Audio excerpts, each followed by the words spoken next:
సిద్దిపేట జిల్లా దుబ్బాకలో హిందుస్థానీ అవాం మోర్చా ఆధ్వర్యంలో సమావేశం నిర్వహించారు. తమ పార్టీ తెలంగాణలో విస్తరించడానికి కృషి చేస్తున్నట్లు జప్యాల యాదగిరి చెప్పారు. రాష్ట్రంలో పాలకపక్షం ప్రతిపక్షం రెండు కూడా విఫలమయ్యాయని ఆరోపించారు. సహజ సంపదలు ఉన్న తెలంగాణను అప్పుల తెలంగాణగా మార్చారని మండిపడ్డారు. కరువు కాటకాలు, ఆకలి చావులు, ఆత్మహత్యలు కొనసాగుతూనే ఉన్నాయని ఆవేదన వ్యక్తం చేశారు.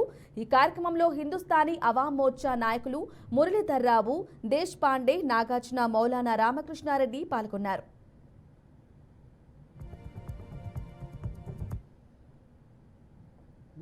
దానికి హిందుస్థాన్ అవాం మోర్చా మన మురళీ దేశ్ పాండే గారు ఇక్కడికి తీసుకొచ్చి ఇక్కడ దుబ్బాకలో ఉన్న మిత్రులందరినీ ఒక 10-12 మందిని కలిసి ఇక్కడ ఉన్న సమస్యలు, ఇక్కడున్న బాధలు అవన్నీ సేకరించి మనకు ఇంతకుముందు ఏంటంటే తెలంగాణ వచ్చింది కదా, అసలు ఎందుకు వచ్చిందిరా అనే భావన ఇప్పుడు కలిగింది. తెలంగాణ మనకు అప్పుడు రాకముందుకు తెలంగాణ వస్తే బాగుండు అనే పరిస్థితులు ఉన్నాం. కానీ ఇప్పుడు ఎందుకు వచ్చింది అనే పరిస్థితి అంటే వచ్చినాక రాకముందు కంటే ఎన్ని సమస్యలు ఉన్నాయి, దానికంటే డబల్ సమస్యలు ఉన్నాయి. కాబట్టి ఆ సమస్యలన్నీ పోవాలంటే మనం తప్పకుండా మరొక దశ ఉద్యమం తెలంగాణలో రావాలి, దశ ఉద్యమం రావాలి. కాబట్టి అందరూ మనకు కులాలతో అతీతంగా మతాలకు అతీతంగా పార్టీలకు అతీతంగా మన దేశ్ పాండే అనే ఆధ్వర్యంలో మనం తప్పకుండా హిందుస్థాన్ అవాం మోర్చా ఇక్కడ పనిచేస్తూ తప్పకుండా అందరినీ బడుగు బలహీన వర్గాలని అందరినీ ఎవరికైతే అమరవీరుల కుటుంబాలకు ఆదుకోలేదు, 1200 మంది అమరవీరుల కుటుంబాలు చనిపోతే 400 మంది కుటుంబాలకే పొందింది.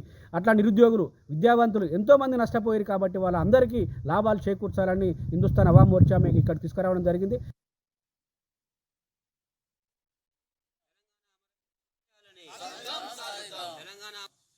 తెలంగాణ అమరవీరుల ఆశయాలను హిందుస్థానీ అవాం మోర్చా జిందాబాద్ జిందాబాద్, హిందుస్థానీ అవాం మోర్చా జిందాబాద్ జిందాబాద్, హిందుస్థానీ అవాం మోర్చా జిందాబాద్ జిందాబాద్, జిందాబాద్ హిందుస్థాన్ అవాం మోర్చా. కాపాడదాం తెలంగాణ అమరుల తెలంగాణ అమరవీరుల ఆశయాలను కొనసాగిద్దాం.